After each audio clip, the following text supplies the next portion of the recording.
నిజంగా శోభిత, నాగ చైతన్య వీరిరువురి గురించి మాట్లాడాలి అంటే నాకు సిగ్గుగా ఉంది. వాళ్ళకి సంబంధించిన విషయం ఇక్కడ మాట్లాడకూడదు. కరెక్ట్. కానీ విషయం వచ్చింది కాబట్టి అసలు నిశ్చితార్థానికి ముహూర్తం ఉంటుందా ఎక్కడైనా? నిశ్చితార్థానికి ఈ సమయం నుంచి ఈ సమయం లోపల అని ఉంటుంది. దానికి ముహూర్తమే చూడదు. పెళ్లికి జీలకర్ర బెల్లం ఉంటుంది, దీనికి ఏముంటుంది? గణపతి పూజ చేసి పత్రిక రాసుకొని మార్చుకుంటారు. దానికి ఒక ముహూర్తం తీసి రాశాడు అంటేనే ఇది ఎక్కడా ధర్మశాస్త్రాల్లో చెప్పబడలేదు, ఎక్కడా చెప్పబడలేదు.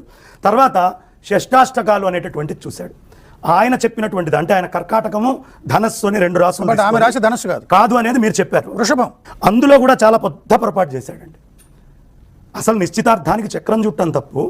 అందులో కూడా ఆయన చేసినటువంటి పని అబ్బాయి నుంచి చూడకూడదు, అమ్మాయి నుంచి చూడాలి, అబ్బాయి దగ్గరికి వెళ్ళాలి. అలా చూస్తే ఈ కర్కాటకం ధనుసు రాశికి అద్భుతంగా ఉంది. ఇది జ్యోతిష్యం స్పష్టంగా చెప్తుంది.